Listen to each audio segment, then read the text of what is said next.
Lieutenant John Miller stood at the viewing port of the Galactic Coalition vessel Starweaver, watching the blue marble of Earth grow smaller in the distance. His reflection stared back at him, a man in his mid-30s with short brown hair, a square jaw, and eyes that had seen more than most. The small scar above his right eyebrow twitched as he smiled. "First time leaving Earth?" asked Dr. Laura Bennett, stepping beside him. She was the team's medical researcher, a brilliant woman with curly red hair and a quick mind. "First time leaving the solar system," John replied. 16 years in the Navy SEALs, and nothing prepared me for this." Captain Sam Reich joined them, his diplomatic uniform crisp and perfect. "Remember, we represent all of humanity now. The Galactic Coalition has over 300 member species, and we're the new kids on the block." The 3 humans were part of Earth's first official delegation to the Galactic Coalition. John had been selected for his unique background, military experience combined with his recent degree in xenobiology. After retiring from active duty, he'd found a new purpose studying alien life forms. "They're ready for us," Sam said, straightening his collar. "Follow my lead and remember the briefing. No sudden movements, maintain respectful distance, and try not to show your teeth when smiling." The door to the observation deck slid open with a soft hiss. A tall, slender alien with iridescent blue skin waited for them. 4 arms were folded across its chest, and large, compound eyes studied them. "Carefully, welcome aboard the Starweaver. I am Senior Diplomat Krell. We are honored to host Earth's first delegation." The translator device at Krell's throat converted the musical clicks and whistles into English. Sam stepped forward and bowed slightly. "The honor is ours. Thank you for welcoming us to the Coalition." Krell led them through corridors filled with aliens of all shapes and sizes. Some floated in anti-gravity fields, others slithered along the floor, and a few looked almost human, except for extra limbs or unusual skin colors. John noticed how they all kept their distance from the humans, some even pressing against the walls as they passed. "They act like we're dangerous," Lavra whispered to John. "Maybe to them we are," John replied. Krell showed them to their quarters, then led them to the medical bay for standard examinations. The chief medical officer was waiting for them, a being with pale green skin that seemed to shimmer under the lights. 2 large eyes dominated a face with no visible nose, and a small mouth that never seemed to fully close. "I am Chief Healer Venka," the alien said. "I must verify your biological status before you can move freely about the ship. Standard procedure for all new species." The examination was quick, but thorough. Venka's eyes grew wider as readings appeared on the screens. "Your body temperature is extremely high," Venka said to John, "and your muscle density is concerning." "I'm completely normal for a human," John replied. "You call this normal?" Venka touched the screen. "Your species lives on a planet with high gravity, deadly radiation from your sun, extreme temperature variations, and an atmosphere full of corrosive oxygen.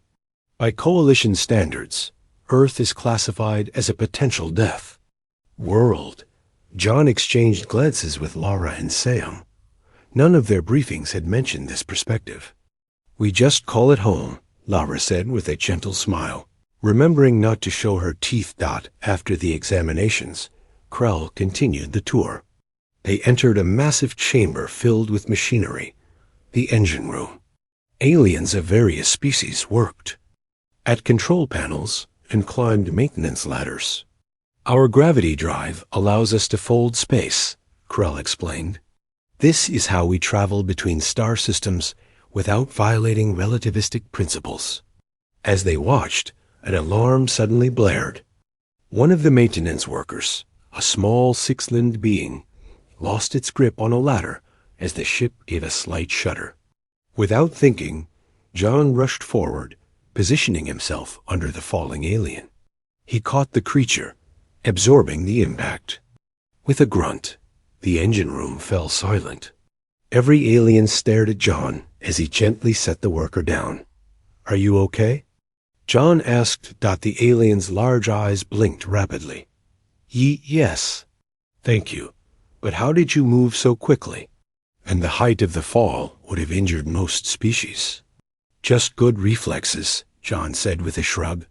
Anyone would have done the same. Not anyone, Krell said, approaching cautiously. The fall was from 3 times your height, and Zixtal weighs approximately the same as you. Your reaction time and physical strength are ... unexpected. Venka pushed through the crowd, scanning device in hand. Your adrenaline levels spiked. Your muscles engaged at 60% capacity, and your reaction time was 0.3 seconds. How is this possible without enhancement technology? That's just how humans are built, John said, uncomfortable with the attention. We evolved as persistence predators on a planet with lots of dangers. Being fast and strong helped us survive. The gathering aliens murmured among themselves. John heard whispers of Deathworlder and predator species rippling through the crowd. Perhaps we should continue our tour, Sam suggested diplomatically, noting John's discomfort. As they left the engine room, John noticed Venka watching him intently, making notes on a datapad. The alien's expression was hard to read, but the intensity of that gaze made John uneasy. That night, in their private quarters, the 3 humans met to discuss their observations. "They're afraid of us," Lara said, sitting on the edge of her bed. "Did you see how they reacted when John caught that worker?" Sam nodded. "Earth's conditions are apparently harsh by galactic standards. What's normal to us seems extreme to them. That chief medical officer has been following me around all day," John added, "taking readings and making notes whenever I do anything physical. We need to be careful," Sam said. "Our mission is to establish peaceful relations with the Coalition. The last thing we want is for them to see us as a threat." John gazed out the viewport at the stars streaking by. "What do you think would happen if they knew what humans are really capable of? Not just physically, but our history of warfare, our adaptability, our drive to overcome obstacles?" Lavra was quiet for a moment. "Maybe that's why we're here. Not just to learn about them, but to show them that strength doesn't have to be threatening. It can also protect." "Let's hope they see it that way," Sam replied. "We have 3 months aboard this ship to prove ourselves worthy of joining the galactic community." John touched the old scar on his forearm absently. If they were shocked by him catching a falling alien, he couldn't imagine how they'd react to learning what humans could survive. For now, that was a revelation best kept to himself. Outside their quarters, Venka stood in the corridor, reviewing the day's readings with growing fascination. These humans were unlike any species the Coalition had encountered before, particularly the one called John Miller. There was something about him that suggested he had survived things that should have been fatal. Venka was determined to find out what. 3 weeks passed aboard the Starweaver. John Miller had grown used to the stares and whispers that followed him through the ship's corridors. Most alien crew members still kept their distance, but a few had begun to approach with curious questions. About Earth and humans, Venka had become John's constant shadow, recording every aspect of human physiology. The alien medic was particularly fascinated by the human's ability to eat almost anything. When John consumed a spicy meal from the ship's food synthesizer, Venka nearly fainted at the sight of him willingly ingesting what the aliens classified as mild toxins. "You mean to tell me that on your world you add pain-causing chemicals to food for enjoyment?" Venka asked, blinking rapidly. John shrugged. "We call it spice. It adds flavor." "Remarkable," Venka murmured, making another note. "Your species deliberately builds tolerance to substances that would incapacitate most Coalition members." That morning, John sat with Lara and Sam in the ship's meeting room. discussing their progress with the Coalition representatives. Suddenly, the ship's alarm blared. Red lights flashed along the walls.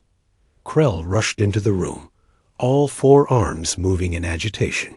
"We have received an emergency distress call from Nexus 7. "Nexus 7? Lavra asked. "A research outpost," Krell explained.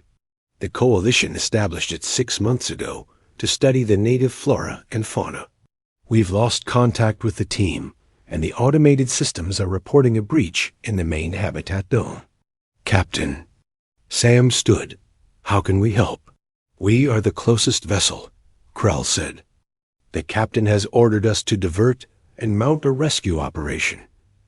Within the hour, the Starweaver had changed course. The ship's captain, a tall being with crystalline skin named Zal Ren, called a briefing for the rescue team. John, Lara, and Sam attended at Krell's invitation. "Nexus 7 is what humans would call a jungle world," Zal Ren explained, activating a hologram of a lush green planet. Dense vegetation, high humidity, and extremely diverse wildlife. The research team was studying potential medical applications of the native plants.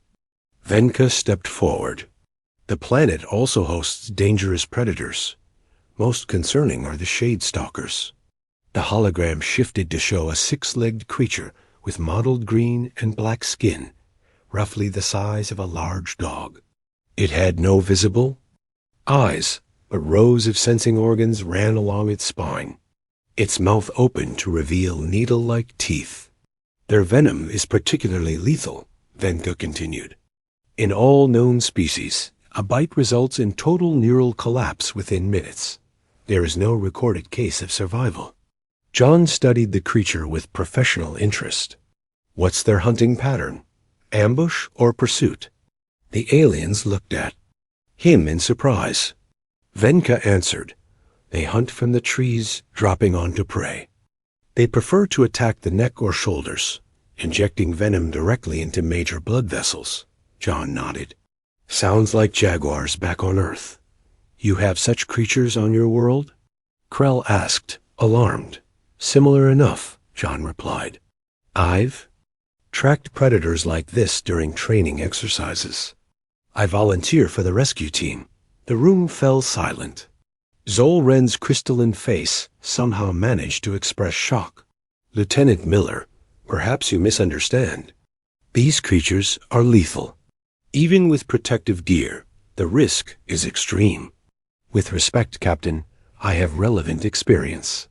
I spent years in special operations on Earth, including jungle warfare and predator evasion." Sam looked concerned, but didn't contradict John. After his weeks observing the Coalition species, he understood that humans possessed physical capabilities that made them uniquely suited for this mission. "I believe Lieutenant Miller could be an asset," Sam said carefully. "Human reflexes and strength might make a difference in an emergency." Zol Ren considered this, then nodded slowly. "Very well. Lieutenant Miller may join the security team, but only in an advisory capacity." As the briefing continued, Venka displayed more images of shade stalkers, including victims of their attacks. The photos showed the progression of symptoms: swelling at the bite site, darkening veins as the venom spread, and finally, the full-body paralysis before death. John leaned forward, squinting at one particular image. "Can you zoom in on that bite mark?" Venka enlarged the image, showing a distinctive pattern of puncture wounds on a blue-skinned arm. John suddenly laughed, causing everyone to stare. He rolled up his right sleeve, exposing a jagged scar that ran from his wrist halfway up his forearm. A pattern of healed punctures looked remarkably similar to the wounds in the image. "Funny," John said. "We have something similar back on Earth. Got bit during a training exercise in the Amazon rainforest. Hurt like hell for a week, but I lived." The room fell completely silent. Venka approached slowly, scanner in hand, examining the scar with disbelief. "Impossible," the alien medic whispered. The toxicology profile would be ... Different, sure, John said. But Earth has thousands of venomous species. Snakes, spiders, insects, even some mammals. Humans have been dealing with them for our entire evolution. You survived a neurotoxic bite of this magnitude? Venka's voice was barely audible. Had to be medivaced out. Spent 3 days in a field hospital, then another week recovering. The doctor said I was lucky. It wasn't a direct hit on a major vein. The aliens exchanged glances of shock and disbelief. Krell turned to Sam. Is this common among humans? Sam chose his words carefully. Surviving venomous bites? It depends on the venom, the amount, and access to medical care. But yes, humans have developed treatments for most venomous creatures. On our planet, Venko was still scanning John's scar. The cellular regeneration. Your body adapted to and neutralized the toxin. This contradicts everything in our medical database about neurological venoms. Like I said, John shrugged, Earth has a lot of things trying to kill you. We've adapted. The rescue mission was scheduled to depart in 3 hours. As the briefing ended, John noticed the alien crew looking at him differently. The fear was still there, but now mixed with something new. A grudging respect dot in the corridor outside. Lavra caught up to him. Was that wise? Showing them how resilient humans can be? They were going to find out sooner or later, John replied. Better they know what we can handle before we go down to that planet. Just be careful, Lavra said. They're already nervous about us. Don't give them reason to see humans as a threat. John nodded, but his mind was already on the mission ahead. If these shade stalkers were anything like Earth's predators, he knew how to deal with them. And somehow, he suspected this wouldn't be the last time his scars would surprise the aliens of the Galactic Coalition. The rescue shuttle broke through the thick clouds of Nexus 7, rain drumming against the hull. John Miller stood near the viewport, watching the endless green jungle grow closer. He wore the standard Coalition protective suit, though he had declined the heavy helmet that would have limited his field of vision. You should wear full protection, Venka said, approaching with a scanner in one hand. The atmosphere is safe to breathe, but there are airborne spores that cause skin irritation in most species. John shook his head. Need full visibility and hearing. Can't track predators with that fishbowl on my head. The rescue team consisted of 6 Coalition security officers. Venka as medical support, Chon, and surprisingly, Laura Bennett. She had insisted on coming, arguing that her medical expertise might be needed for the research team survivors. Approaching landing zone, announced the pilot, a 4-armed being named Crit. Sensors detect structural damage to the main research dome. Life signs present, but faint. Any signs of shade stalkers? Asked Murtek, the security team leader. Multiple heat signatures in the surrounding jungle. They appear to be circling the facility. John checked his equipment one last time. The Coalition had provided him with a stun baton, though he would have preferred something with more stopping power. He had also borrowed a utility knife from the ship's kitchen, which now rested in a sheath on his belt. Remember, he told the security team, predators like these prefer ambush attacks from above. Keep looking up and stay in groups at least 3. The shuttle touched down in a small clearing 50 meters from the research dome. Rain poured down, reducing visibility. The team descended the ramp, immediately soaked by the downpour. Main entrance is blocked, Mortek reported, pointing to a fallen tree that had crushed the airlock. We'll need to use the emergency exit on the far side. They moved as a tight group through the mud, skirting the edge of the jungle. John took point, his eyes constantly scanning the dense foliage and tree canopy. He noticed claw marks on several tree trunks. Fresh enough that sap still oozed from them. They're marking territory, he said quietly. These aren't just random attacks. They're hunting systematically. How can you know this? Asked one of the security officers. Similar behavior in Earth predators. They're more intelligent than you. Think. As they rounded the dome, John raised his hand, stopping the group. Ahead, the emergency exit hung open, its metal door torn from the hinges. Inside was darkness. Power's out, Mortek said. Life support systems must be on emergency backup. John took a light from his belt. I'll go first. Follow my lead, and remember, a scream cut through the air from inside the dome. Not alien, but distinctly human. Lavra. John turned to see that she had already broken from the group and was running toward the entrance. Wait, he shouted, but she was already disappearing into the darkness.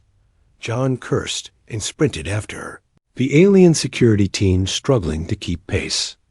Inside the dome, emergency lights cast a dim red glow. Equipment lay scattered across the floor, and one wall had partially collapsed. Over here, Lavra called from deeper inside. I found survivors. John followed her voice to what appeared to be a laboratory. 3 alien researchers huddled in a corner. One was clearly injured, green blood seeping from a wound on its leg. They got in through the ventilation system, one researcher said, voice trembling. 6, maybe 7 shade stalkers. They took Zeltor and Krinvan. The rest of us barricaded ourselves here. Venka pushed forward, medical scanner already evaluating the wounded alien. Puncture wound, but no venom. A warning bite only. Where are the others? Mortek demanded. Lower level. Storage area. We heard noises until about an hour ago. John examined the room quickly. We need to get these 3 back to the shuttle first, then search for the others. A low hissing sound came from the corridor outside. The security team raised their weapons. Don't shoot unless you have a clear target, John warned. Sound will attract more of them. He moved to the doorway, peering into the dim corridor. At first, he saw nothing. Then a shadow moved along the ceiling, a shade stalker, using its claws to cling upside down, creeping toward them. Above us, John whispered. Everyone stay still. The creature paused, sensing movement. John could see it clearly now, sleek and muscular, with a mottled hide that blended perfectly with the shadows. Its mouth opened slightly, revealing rows of needle-thin teeth. Without warning, a second shade stalker crashed through a ceiling panel behind them, landing in the center of the room. The security team scattered, one officer slipping and falling hard. The creature pounced immediately. John reacted without thinking. He lunged forward, driving his borrowed knife into the creature's flank.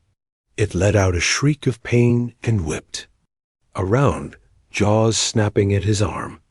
John rolled away, but not before feeling a sharp pain in his shoulder. The first stalker dropped from the ceiling into the chaos.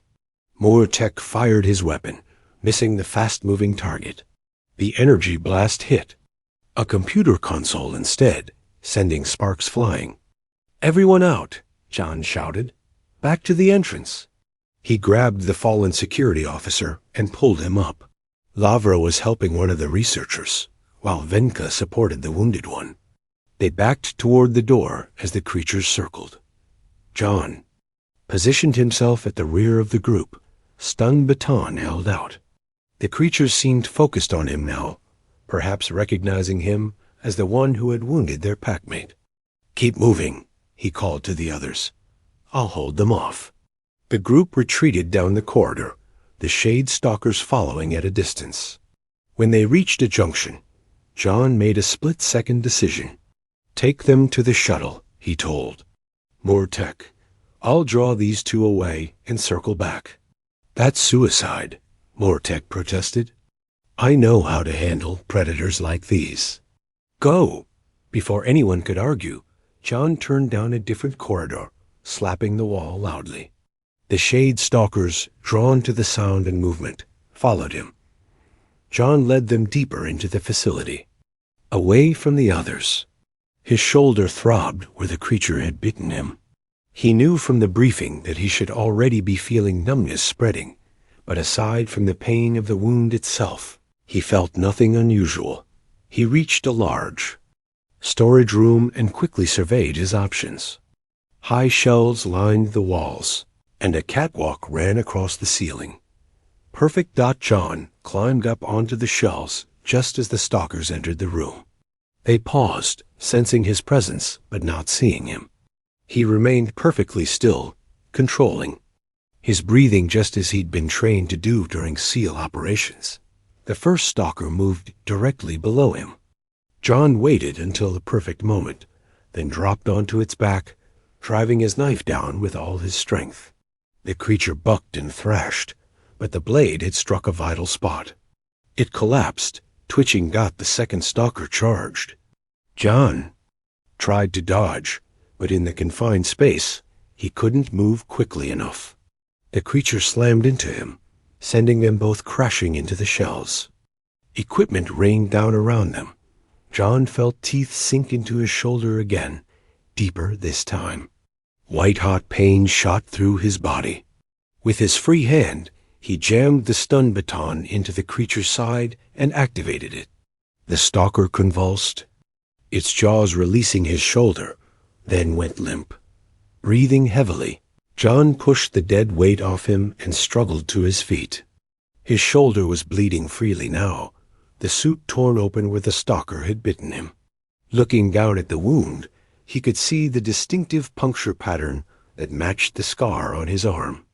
"Not again," he muttered, then made his way back toward the entrance, hoping the others had reached the shuttle safely. John stumbled through the rain, one hand pressed against his bleeding shoulder. The jungle seemed to sway around him, but he kept moving. The shuttle landing site was close now. He could hear voices ahead. "There he is," Lavra shouted as John emerged from the tree line. "He's wounded." Several of the security team rushed forward, supporting him as his legs began to give way. The adrenaline that had kept him going was fading, and the pain in his shoulder grew more intense. "Get him to the shuttle," Murtek ordered, quickly. They half-carried John up the ramp. Inside, the rescued researchers huddled together while Venka treated the injured one. The alien medic looked up as they brought John in, eyes widening at the sight of his torn suit and bloody shoulder. "Put him here," Venka said, pointing to an empty medical bed. "Was he bitten?" "2 times, John managed to say as they laid him down. "Same shoulder. Second bite was deep." Venka moved with surprising speed, cutting away John's suit to expose the wound. The puncture marks were clearly visible, surrounded by skin that was already turning an angry red. The alien's hands trembled slightly as the scanner passed over. "The injury. The venom is in his bloodstream," Venka announced, voice tight with concern. "I need to administer the counteragent immediately." Lavra stepped forward. "Let me help." "I'm a doctor." "This won't save him," Venka said quietly, preparing an injection. "It only slows the progression. Every recorded case has ended in death, regardless of treatment." John watched them work, strangely calm despite the diagnosis. He'd been in bad situations before. The bite on his arm years ago had been worse than this. He was sure of it. "Have you searched for the missing researchers?" he asked Murtek, trying to distract himself from the burning sensation spreading from his shoulder. "We found 2 more survivors hiding in a supply closet," the security officer replied. 3 team members are still unaccounted for. "You should take off before dark," John said. "Predators like that will be more active at night." Lavra glanced at him, concern etched on her face. "We're not leaving without you, John." "I'm not suggesting that," he said with a weak smile. "Just saying we should get moving soon." Venka administered the injection, then attached a monitoring device to John's uninjured arm. Data began flowing across the small screen, showing his vital signs. His heart rate is elevated but steady, the alien medic noted with surprise. Blood pressure higher than normal for his species, but not critical. That's the adrenaline, Lavra explained. Human bodies release it during stress or injury. It helps us fight or run from danger. Fascinating, Venka murmured. But it won't counter the neurotoxin. A venom targets nerve pathways. He should already be experiencing numbness in his extremities, followed by respiratory distress. John flexed his fingers, then his toes. Everything still works. The shuttle lifted off, rising above the jungle canopy into the stormy sky. Through the viewport, John could see the damaged research dome growing smaller below them. The mission had been a partial success. They had rescued 5 researchers, but 3 were still missing, presumably killed by the Shade Stalkers. How long? John asked, looking at Venka. How long do I have? The alien hesitated. Based on recorded cases. Perhaps 6 hours. The counter-agent may extend that to 12. Lavra placed her hand on John's good shoulder. We'll be back at the Starweaver in less than an hour. They have better medical facilities there. Won't matter, John said, wincing as a fresh wave of pain washed over him. But I've survived worse. Venka's scanner beeped, drawing the medics. Attention. This is ... unusual. Your white blood cell count is increasing rapidly. That's normal for humans fighting an infection or toxin, Lavra explained, but the speed is remarkable. And look at these readings. His liver is processing the toxin, breaking it down into compounds his kidneys can filter out. John closed his eyes, feeling suddenly tired. My body's fought worse, he mumbled. Back on Earth. Everything's trying to kill you there. We evolved to be stubborn. The journey back to the Starweaver passed in a blur for John. The pain came. In waves, sometimes fading to a dull throb, other times flaring so intensely that he had to grit his teeth to keep from crying out. But the numbness and paralysis that Venka had described never came back by the time they docked with the larger ship. John was feverish but conscious. A medical team waited for them, led by the ship's senior physician, a being with multiple eyes, arranged around a bulbous head. Get him to isolation, the senior physician ordered. I want continuous monitoring and a full toxicology panel. They transferred John to a hovering gurney and rushed him through the corridors to the medical bay. Crew members stopped and stared as they passed, whispers following in their wake. The human was bitten ... No one survives a shade stalker bite ... They say he killed 2 of them with just a knife. In the medical bay, John was placed in a clear chamber. Sensors descended from the ceiling, attaching themselves to various points on his body. A display panel showed his vital signs, which fluctuated but remained within survivable ranges. Lavra stood outside the chamber, watching anxiously. Venka worked with the senior physician, comparing readings and discussing treatment options in their native language. Hours passed. John drifted in and out of consciousness. Sometimes he thought he was back in the Amazon, fighting the fever from the snake bite that had nearly killed him. Other times he was aware of the alien medical bay, of Venka's constant presence, of the growing crowd of coalition scientists who had come to witness the impossible. 12 hours after the bite, John opened his eyes to find Venka staring at him in disbelief. You should be dead, the alien said simply. John tried to sit up, wincing at the stiffness in his shoulder. Sorry to disappoint you. No, you don't understand. It's been 12 hours. The counter-agent should have worn off. You should have experienced complete neural shutdown hours ago. John looked around the chamber. Lavra was asleep in a chair nearby. Several other aliens stood watching him, their expressions unreadable. What's happening to me? John asked. Venka held up a display showing complex molecular structures. Your immune system is neutralizing the venom. Your body is producing antibodies specifically designed to break down the neurotoxin. It's unprecedented. John touched his wounded shoulder gingerly. The skin was still hot and swollen, but the intense pain had subsided. How is this possible? Asked one of the watching scientists. His world, Venka said quietly. Earth must host thousands of venomous creatures. Humans have evolved alongside them, developing natural defenses. And this particular human has been exposed to similar toxins before. John thought of the scar on his arm, of the week he'd spent fighting for his life in a field hospital. His body remembered that battle. In some strange way, it had prepared him for this one. Will I live? He asked simply. Venka's large eyes blinked slowly. Against all medical knowledge in the Galactic Coalition database. Yes, Lieutenant Miller. I believe you will. 1 month later, John stood at the same viewport where his journey had begun, watching the blue sphere of Earth grow larger as the Starweaver approached. The wound on his shoulder had healed, leaving behind a new scar to match the old one on his arm.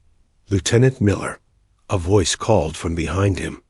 The captain requests your presence on the command deck. John turned to see Krell, who now greeted him with a respectful nod rather than the cautious distance of their first meeting. The change in how the aliens treated him was striking. Where once they had avoided him, now they sought him out, asking endless questions about Earth and human biology. Lead the way, John said, following Krell through corridors that had become familiar over the past months. On the command deck, Captain Zolren waited with Sam Wright, Lavra Bennett, and Venka. The alien medic had barely left John's side during his recovery, documenting every aspect of his healing process. Lieutenant Miller, Zolren said, crystal skin catching the light as he moved. We are approaching Earth to return your delegation.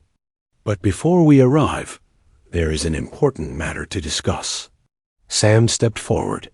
John, the Galactic Coalition Council has been in contact. Your survival of the Shade Stalker venom has caused quite a stir. I'm not sure I understand, John said. Venka held up a datapad. My research paper on human physiology has been distributed to every medical facility in Coalition space.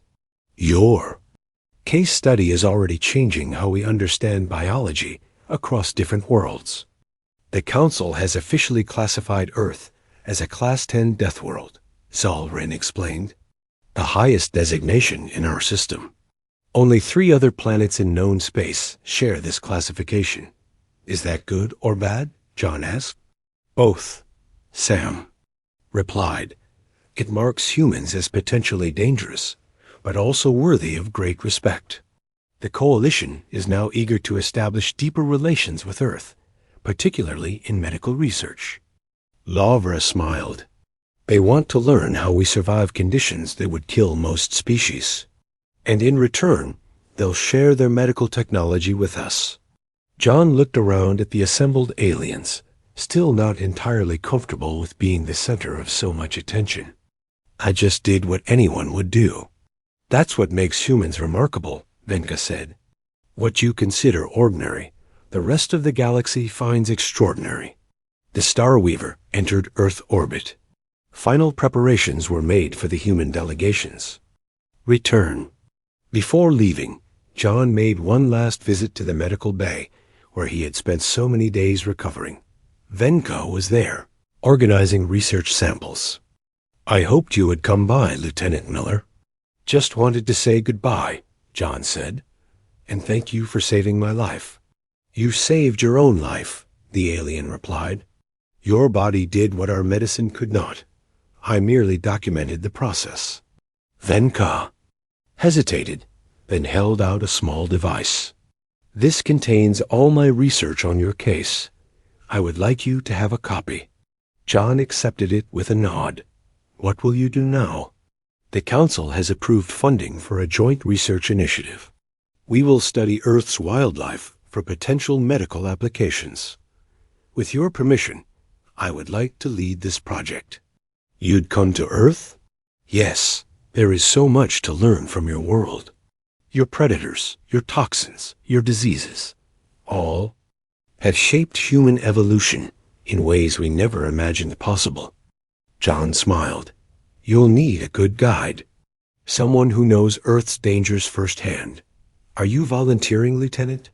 I might be. Beats sitting behind a desk studying xenobiology. Later that day, John, Lara, and Sam stood in the shuttle bay, ready to return to Earth. Many of the Starweaver's crew had gathered to see them off, including Captain Zol Wren and the entire medical team. The Council has requested a formal ceremony to mark Earth's admission to the Galactic Coalition, Zol Wren announced. We will return in 1 month with a delegation of senior officials. As they boarded the shuttle, Venka approached John 1. Last time, Lieutenant Miller, there is something I have been meaning to ask you. What's that? Are all humans as resilient as you? Or are you exceptional even among your own kind? John laughed. I'm nothing special. Ask Captain Wright about his medical history sometime. Venka turned to Sam with newfound curiosity. Captain? Sam shrugged modestly. 3 different types of cancer in my 20s. Survived a lightning strike when I was camping in Colorado.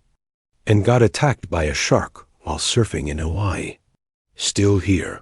The alien's eyes widened in disbelief. And Dr. Bennett? Lavra smiled. Bacterial meningitis as a child. Broken my leg in 3 places mountain climbing and lived through a car. Accident that should have killed me. Pretty standard stuff. Venka looked from one human to another, struggling to process this information. Your entire species. You all just survive things that should kill you? Not always, John said more seriously. We lose people too. But we adapt, we heal, we keep going. It's what humans do. The shuttle departed from the Starweaver, carrying the human delegation back to Earth. As they descended through the atmosphere, John looked out at the vast oceans and continents of his home planet. From space, it looked peaceful, beautiful. Up close, he knew it was filled with dangers that had shaped humanity into what they were. You know, Lara said, sitting beside him, I don't think the Coalition realizes what they're getting into by partnering with humans. What do you mean? Asked Sam from across the cabin. They're amazed that we can survive venomous bites and extreme conditions. Wait until they discover everything else about us. Our creativity, our determination, our ability to adapt to almost any situation. John touched the new scar on his shoulder, thinking about the journey ahead. Earth was about to take its place among the stars, and humans would bring their unique resilience to challenges not yet imagined. The galaxy isn't ready for us, he said with a smile. No, Lara agreed, but they'll learn. Just like you taught Venka that always fatal doesn't apply to humans. The shuttle broke through the clouds, revealing the landing site below, home. A world that had spent billions of years trying to kill its inhabitants, only to create a species that refused to die easily. John Miller, with his collection of scars and stories, was just one example of that stubborn survival. And now, the rest of the galaxy would learn what it meant to partner with a species from a death world called Earth.